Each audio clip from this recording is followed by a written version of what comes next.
This is the Fifth Estate winning headlines, your media police post. Brought to you by the Fort Hall School of Government, coming to you from Nairobi, Kenya. In this segment, we summarize some of the headlines that you might have missed this morning, but we also take a look at the political pieces that we call cartoons in this country. Today is the 21st of July, 2020, and I am 2J. I am JM. And I am GK, and in case you missed the headlines, here they are. In the Daily Nation, Uhuru, Raila, troops, plot reforms agenda. In the Standard, the curse of Kenya. And in the Star, rising numbers, Uhuru convenes a special meeting. Yes. Let us begin with the Daily Nation. Yes. What is the agenda? So now that the president and Raila Odinga have reshuffled the deck of leaders on in the influential committees in Parliament, they've quickly set a new legislative agenda for the next 2.5 years, and that agenda is all about the succession in 2022. And so amongst the reforms lined up, we are told, are the election laws, the passing of the BBI report, as well as the referendum bill being prepared by Ndaragwa MP Jeremiah Kioni, the chair of the Constitutional Implementation Oversight Committee. And then we also have reforms at the IEBC, selection of a new Chief Justice. So these are things that are beginning and that will be executed quite swiftly, and we should expect that to happen over the next several months. Gosh, and I really hope BBI is going to be daring enough to articulate a parliamentary system. Yes. Or at least really pave the way for, a new way of doing things for 2022. That's Absolutely. very true. See how we can balance political ambitions a little bit better. Yeah. And even for those who are opposing BBI, articulate what you think. If you're opposing it, what should it be? And so that people can have a good debate. Yeah, and maybe that's part of the problem right now. I think there's been a lack of clarity just for the average person to understand what exactly is before us. Yeah. What entails, a parliamentary system, a presidential system. Yeah. What is proportional representation? What different forms does it take? Just so that people feel very involved in the process as we go towards a referendum. I think that's the next step. So we will be breaking that down. Yeah, in the next coming weeks. Stay tuned. Yes, absolutely. Parliamentary system. Yes. So we have a 3-part criteria that we will use to break down the headlines. We will ask ourselves, is it topical or speculative? Is it repetitive or groundbreaking? And is it thoughtful or just plain lazy? For the Daily Nation, thoughtful. Yes, very thoughtful. We want to know what these reforms are and the way ahead for Kenyans. Yeah. Let's park it. In the Standard, the curse of Kenya. What's this curse? Well, basically, the betrayal before us is, political rallies are being held at night. There's selective enforcement of the law. There's politicians behaving badly, i.e. a certain senator that was held up over the weekend. So the new update is that he's been fined, is it either 15,000 shillings or 3 months in prison. He has since resigned due to the public uproar, resigned his chair as the Senate Ad Hoc Committee on COVID-19 response, which I think was very noble of him in this case. I don't know if it will be worth it, but let's see. So I'm guessing he'll pay the fine and he won't go to jail. Although he had said he will follow the entire course of law. Maybe he should be challenged to actually sit in jail. For 3 months. See what it's like. But the the Standard is telling us that there's been selective enforcement of the law when it comes to the two sides of the political divide. So they say that in Western Kenya, the Council of Governors Chair Wycliffe Oparanya and Eugene Wamalwa have been holding meetings in various places. They've not been wearing masks. They've been hosting these political meetings. But then on the other hand, you have DP allied politicians such as Bonnie Kalwale, who we saw being tear gassed by the police, and he daringly threw, a jerry can of water at the cop, and the cop was like, "What?" Very funny. So basically, there's been this sort of double standard when it comes to the enforcement of these regulations. Yeah, this reminds me of the political practice popularized by Vladimir Putin, who says, "To my friends, everything, and to my enemies, the the law. Yeah, precisely. I know. That's what's happening, and you know what? The DP's allies deserve it. They're on the wrong side of history. Yeah, and I was gonna say not to be flippant, but life sometimes is unfair. So. It is inherently unfair. Yeah. Okay, so what do we think of the curse of Kenya? It was a bit vague, in my opinion. And what the story was is not what I was expecting from the headline. Yeah, that doesn't seem so much of a curse. And I think the Standard is saying the curse are politicians, or this double standard, or something like that. Anyway, we'll park it for now, I guess. Yes. In the Star, rising numbers, Uhuru convenes special meeting. They say that the virus has nearly crippled the civil service, parliament put on lockdown. So they're saying that the president is to hold a meeting with the governors on Friday. He'll be giving an address to them, and he's going to they're going to be looking into what has happened since the easing of the lockdown. They say that the virus has nearly crippled the civil service, with parliament being put on lockdown after over 50 members of staff tested positive. In fact, they say the speaker, Justin Muturi, has admitted that the cases in parliament have been increasing quite wildly. They also say that we are now at an average of about 400 cases a day. And to this story, which was a bit confusing for me, I think they talk about parliament, civil service, prisons having some cases. I think the cases they addressed were all over. But the president told us that part of lifting or easing the lockdown was having joint responsibility. You know, yes, the state is our keeper, but we have to have responsibility as much as they do. And he said that within 21 days we would review, which is on Monday. So Kenyans, just behave. Brace yourself. Yes, and also with the opening, we expected that these numbers would increase. It was bound to happen. There's a rumor now going around that alcohol is being banned.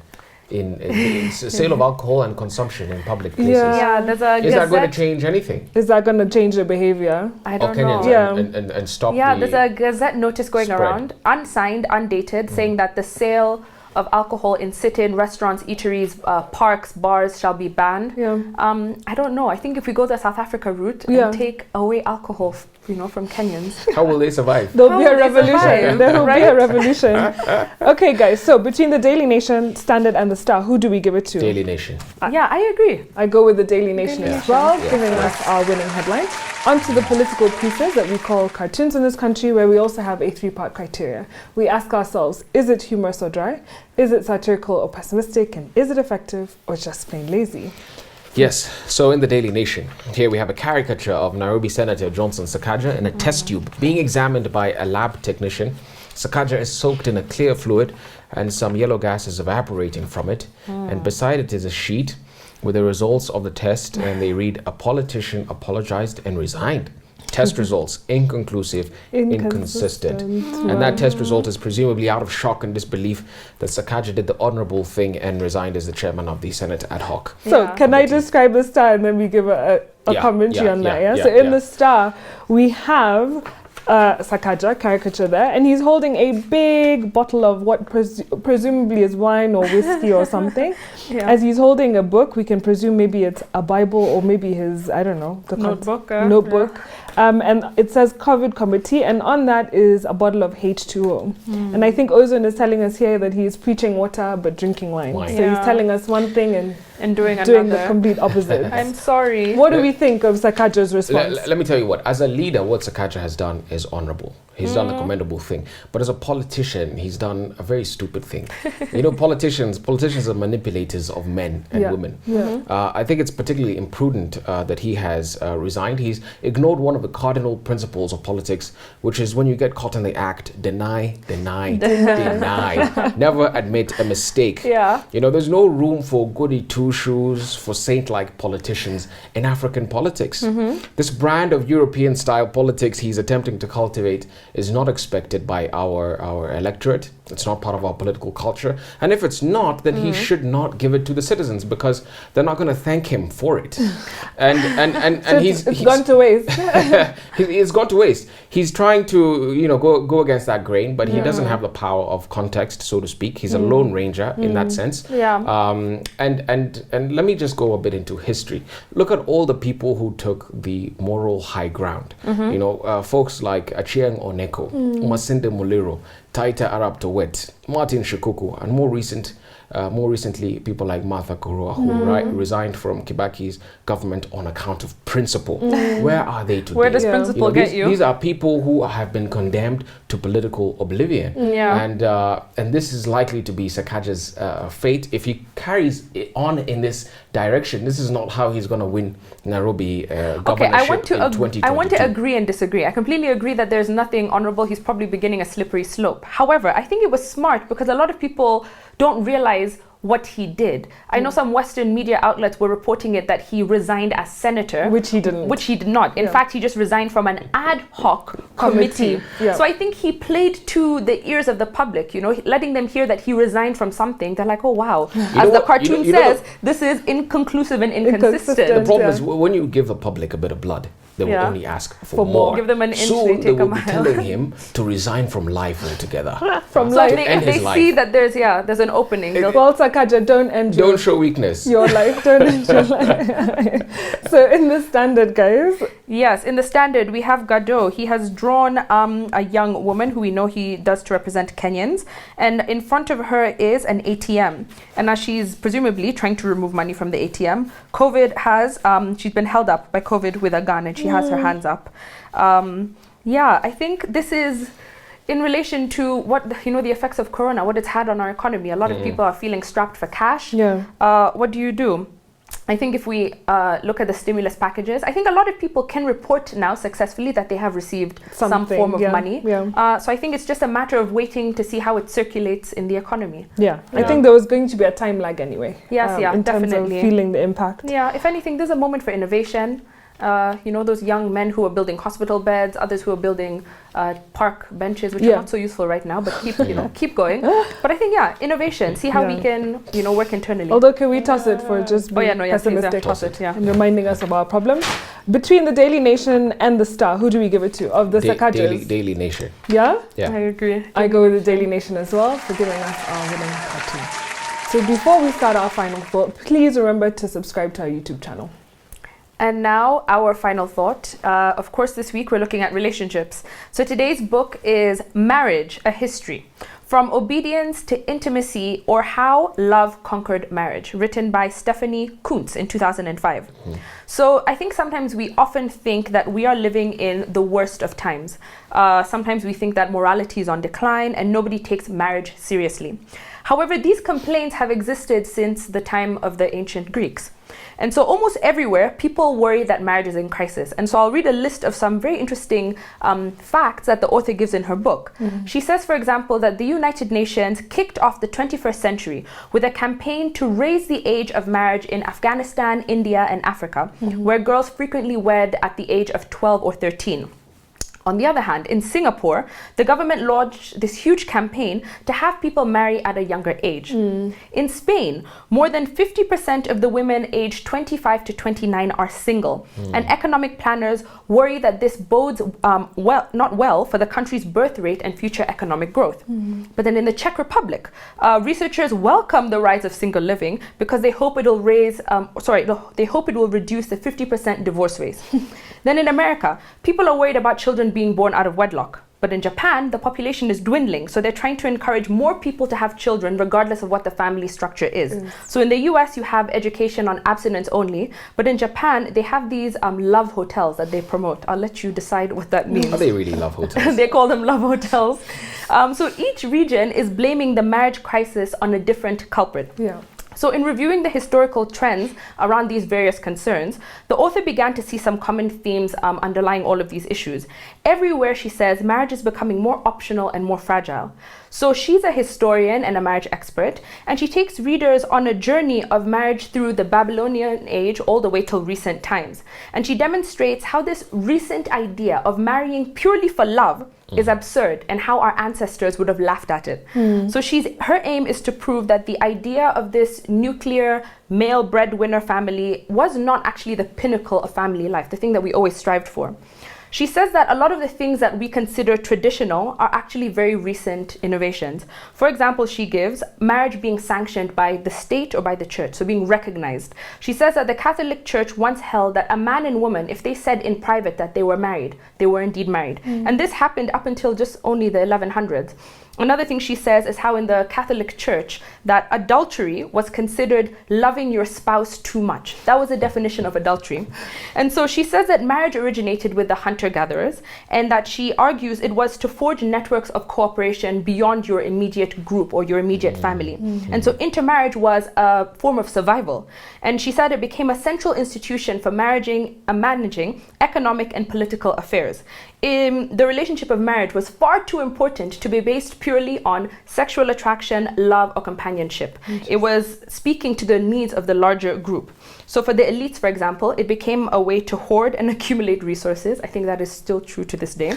And even for the lower classes, marriage was an economic and political transaction. So for the concerns of the commoners were immediate, right now. Can I marry my neighbor? Or is this person going to be a burden to me in future years?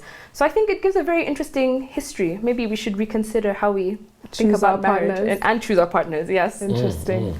So the Enlightenment and wage labor made love the main reason for marriage. And I'll talk about the transition from what you've discussed, Tujay, to how love made it as a reason for people to get married.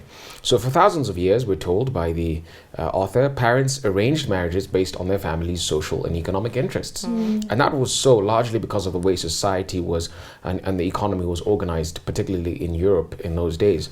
If we take, for example, the French estates of the realm, you had the monarchy at the very top, you had the first estate, which was the clergy, the second estate, which was the nobility, and the third estate, which was comprised of the peasants and the bourgeoisie. And so in such society, strategic marriage was absolutely crucial for the family's success. And the monarchy rarely married beyond the nobility. In fact, as an example, in Britain, throughout a whole millennium of the British monarchy, it's literally in our lifetime that that view has changed. It's in our lifetime that Prince Charles married a commoner in Princess Diana, that his son married Kate Middleton, also a commoner, I believe. And that was never the practice. His mother, for example, Prince Charles's mother married his cousin. Queen Victoria was notorious for getting her children's children to get married to each other across Europe and so on and so forth. So they married really amongst themselves as a family and amongst the aristocracy. The poor and bourgeoisie attempted always, I think, to marry up, marry for strategic reasons. And so that was basically the norm. Marrying for love was totally unheard of. But that took a turn, we're told, in the late 18th century when major economic and cultural changes took place as a result of the Industrial Revolution and the Enlightenment period. So wage labor during the Industrial Revolution made people independent financially. It made them autonomous beings, freeing them from their families, freeing them from the notions that you've got to marry for the family to get us a step up in society and so on. And the Enlightenment as well did spread the radical idea about the individual's right to self-determination throughout the Western world, and that fundamentally then changed how people saw marriage, and it introduced for the first time, we're told, ever, this concept, this notion of marrying for love. And so as a result, people accepted love as a legitimate reason for marriage. But what is love? And I think we have a huge misconception about what love is. Love is not an emotion. It is an act of the will. It is a commitment resulting from a choice that you have made about how you have apportioned value, how you value something or value somebody. And so it's the acts that you perform depending on how you value that person or that thing that you can be said to be in love with it. So we need to reevaluate, I think, our understanding of what love is and even what gender roles we should play. I think you were saying also because love is not a chemical reaction. It's not. It's not. And that's what we think it is, you know. We think love is a feeling, but feelings are fleeting. Fantastic. You forgot to mention Harry brought the first black person into of course. into the monarchy. The British monarchy. Okay. So in her final chapter, she talks about the future of marriage. And so she says that couples today have to do a lot more work, have to be a lot more intentional to be fulfilled. So the fact that individuals can now lead productive lives outside of marriages, like it's not an imperative, means that you have to be quite intentional about who you pick, why you stay with them. You need a better reason than just, they look nice. They look nice and whatnot, yeah? And so she says that I am struck by how many of the things researchers used to be able to say about marriages that are no longer true. And here she's speaking to the fact that those old presumptions that we had are no longer reliable guides to how marriages should work now. So she says, it used to be good advice to tell a woman to play dumb in order to catch a man. But this is not the case anymore. No. Or it used to be that women used to be attracted to older, powerful men who earned more money than they did. And that is no longer the case. It's still the case for some, but not fully everywhere. And she says that in the past, marriages in which both spouses worked were less stable than when the male was the breadwinner in the marriage. And that has changed as well. And so she gives an example of in the 80s, 1986, there was a Newsweek cover, and the story was titled, "Too Late for Prince Charming." And so the Newsweek article was giving a commentary about how women in their 30s were doomed, basically. That you had a better chance of being killed by a terrorist than finding a husband if you were trying to do so past the age of 30 or 40. And then in 2002, she mentions that there's a book by an economist called Sylvia Ann Hewlett, who wrote that nowadays the rule of thumb seems to be that the more successful a woman is, the less likely it is that she will find a husband. So here you have the rise of women going to university, rise of women in the workplace, but this is now working against you as you're trying to find a partner. And that has changed even now, right? Because we're saying that being a smart lady is an asset. It is. And we've seen that now. So young men today, they say, are used to seeing women in different roles. So much so that she can be your doctor, your professor, your teacher, whatever, your professor. And she says that these models can be quite erotic to young men. So now your brain is now an asset to you. And then she says that women also are using work as a way to survive their marriages. Bear with me. So they're saying that if you're satisfied at work and you spend a couple of hours away from your marriage doing this other activity, then you find that work is giving you enough satisfaction to come back into your marriage and try to revive it. Corona has ruined all of that, hasn't it? And that's true. And we've seen a lot of shadow pandemics coming up where domestic violence has gone up, divorce has gone up because you're now having to be in the same house. And realize who you married. Realize, oh my God, who did I pick?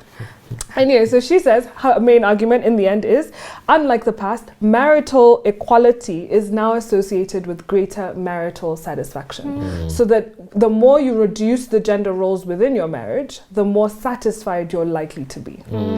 So that a man doesn't have to be, a woman doesn't have to be a pure caregiver, and the man doesn't have to be the pure breadwinner. You can swap and you can even share those roles, right? And then lastly, she says the democratization of marriage has been messy because we have more options, but these options means that we can just leave. We can make good decisions or bad decisions and just choose to leave them.